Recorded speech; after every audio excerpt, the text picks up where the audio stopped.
KD পাঠকের নাম শুনেন নাই? KD Pathak, everybody knows KD Pathak. To be a successful defence lawyer, take lesson from KD Pathak. It is, আমি দুটো এক্সাম্পল বলে শেষ করে দেই, একটা আমেরিকান এক্সাম্পল আর একটা ব্রিটিশ এক্সাম্পল। আমেরিকান এক্সাম্পলটা হলো, এটা একটা বিখ্যাত কেস। আমেরিকান এক্সাম্পলটা, ইংল্যান্ডের এক্সাম্পলটা হলো বার্মিংহাম সিক্সেস কেস।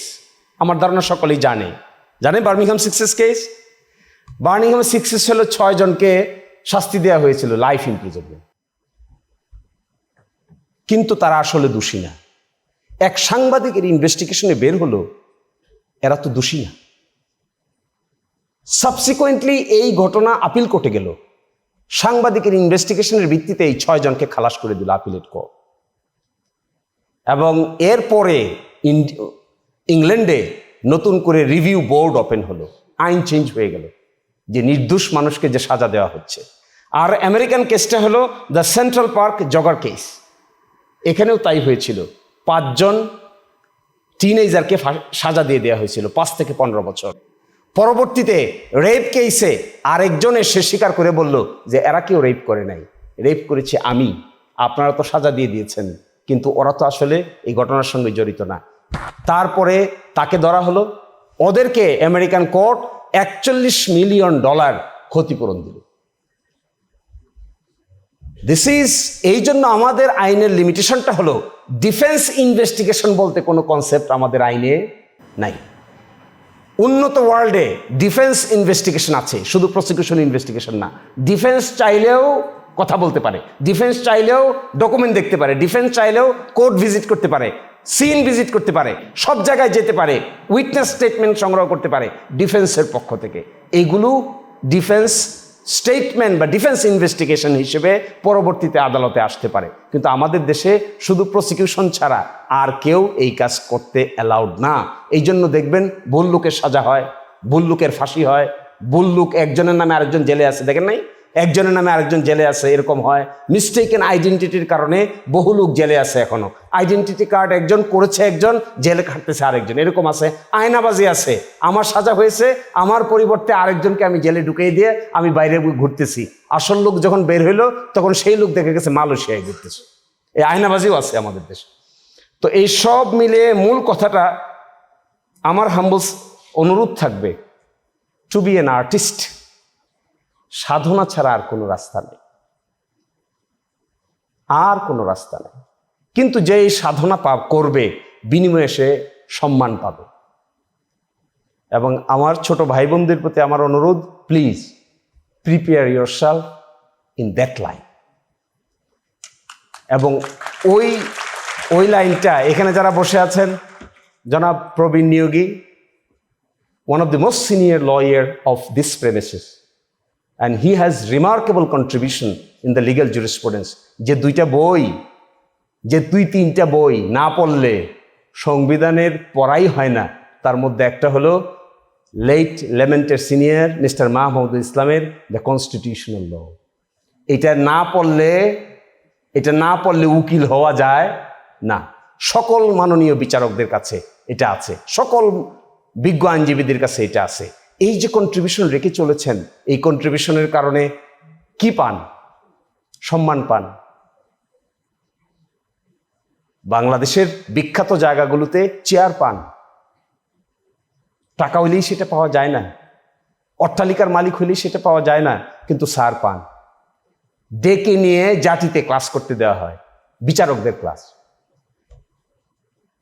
বিসিএস প্রশাসন একাডেমিতে ম্যাজিস্ট্রেটদের ক্লাস করতে দেওয়া হয়, সচিবদের ক্লাস নিতে হয়।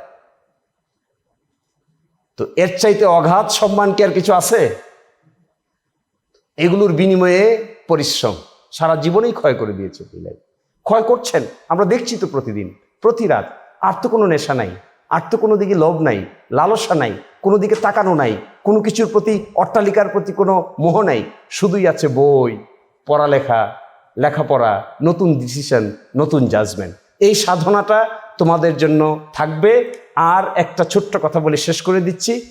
মাই লর্ড জাস্টিস জাফর আহমেদ, ওনার একটা বিখ্যাত রায় আছে প্রবেশনের উপরে, মতি মাতবরের কেস। যদি কারো সুযোগ থাকে তাহলে মতি মাতবরের কেস পড়লেন। মাই লর্ড জাস্টিস জাফর আহমেদের এই যে ইনোভেটিভ জাজমেন্টটা ছিল, আমি সেখানে ওকালতি করার সুযোগ হয়েছিল আমার। বলি শেষ করে দিচ্ছি, একটা মাদকের মামলায় 5 বছরের সাজা হয়ে গেছে, নিম্ন আদালতে 5 বছরের সাজা দিছে, আপিলেও 5 বছরের সাজা কনফার্ম আছে, হাইকোর্টে রিভিশন করে বেল পেয়েছে। 17 মাস জেল কাটার পরে রিভিশনটা শুনানির জন্য আসছে। তখন আমি গিয়ে কোর্টে বললাম যে মাই লর্ড এখানে খালাস দেন। My lord justice Jafar Ahmad বলেন আপনি খালাস পাবেন না, কারণ আপনার কেস প্রমাণিত। তো বললাম মাই লর্ড 17 মাস তো জেলে ছিলাম। বলছে আবার জেলে যেতে হবে, কারণ আপনার কেস প্রমাণিত। কি মাথায় আমার হাত। কেসটা ছিল আমাদের বিজ্ঞ অ্যাডভোকেট রুহুল আমিন ভাই। আমি ওনাকে নিয়ে বললাম যে চলেন আমরা কোনো বিকল্প কিছু বের করতে পারি কিনা। বিকল্প কিছু বের করার জন্য চেম্বারে গিয়া হাতাহাতি করতে করতে করতে করতে হঠাৎ করে চিন্তা জাগলো, মাই লর্ড জাস্টিস ইমান আলীর একটা রায় ছিল প্রবেশন অফ অফেন্ডার অর্ডিন্যান্স 1960 উপরে। সেইটা পড়ে আমি যখন মাননীয় বিচারপতিকে দেখালাম, আমি দেখলাম যে উনি আমার সঙ্গে কিছুটা একমত হয়ে গেলেন যে না, ওনার যদি কন্ডাক্ট ভালো থাকে, চরিত্রগত কোনো পার্থক্য না হয়ে থাকে, যদি ওনার অ্যাটিটিউড ভালো থাকে, তাহলে ওনাকে জেলে না গিয়ে প্রবেশনাল অফেন্ডার্স অর্ডিন্যান্সের সেকশন 3 এর অধীনে বাড়িতে থেকেও বাকি সময়টা তিনি পার করতে পারেন। অবশেষে তিনি বললেন আমি একটা রিপোর্টের জন্য আদেশ দিব প্রবেশন অফিসারকে। প্রবেশন অফিসারকে রিপোর্টের জন্য আদেশ দিলেন। রিপোর্ট আসলো, এসে বলল যে জেল থেকে মুক্তি পাওয়ার পর ওনার conduct is very good, he is socially viable, he is doing good, he is taking care of his mother and 3 daughters. সুতরাং এই লোকটাকে যদি আবার জেলে নিয়ে যাওয়া হয়, এই ফ্যামিলিটা ডিসমেন্টেল হয়ে যাবে, সামাজিক বিপর্যয় দেখা দিবে, তার ক্যারেক্টার তো ভালো হয়ে গেছে। তারপরে তাকে 2 বছরের প্রবেশন দিয়ে বাড়িতে থেকে মাকে দেখাশোনার শর্তে আর 3 মেয়েকে ভালো করে লেখাপড়া করিয়ে উপযুক্ত পাত্রস্থ করার শর্তে বাড়িতে থেকে 2 বছরের সাজা খাটার একটা রায় দিলেন। এবং আমার ধারণা, যদি এই সমস্ত কৌশলগত দিকে আমরা সকলে মিলে প্র্যাকটিস করতে পারি, আসলে law profession is very beautiful profession. It comes from my heart, from the deepest core of my heart. Every day when I come to these premises, if I see senior lawyers like Praveen Yogi, like Jainul Abidin and Khandakar Mahbub Hossain তো এখন নাই, ওনাদেরকে দেখলে মনের ভিতরে একটা পবিত্রতম ভাবের জন্ম হয়, টাকা পয়সার ভাবের জন্ম হয় না, কিন্তু it comes from heart within, so that এটা একটা সেক্রেট কাজ করতে আসছি এরকম মনে হয়। এরকম কখনোই মনে হয় না যে আমি এখানে ব্যবসা করতে আসছি। নো, এখানে আসলে মনে হয় যে I am a part of a secret process, I am a part of a humanity. I am a part of a fundamental, protecting humans' fundamental rights. এরকম মনে হয়। আমার ধারণা, তোমরা যদি আমরা সকলে মিলে এরকম জেনারেশন তৈরি করতে পারি, বাংলাদেশের চেহারা পরিবর্তন হবে ইনশাআল্লাহ। আসসালামু আলাইকুম।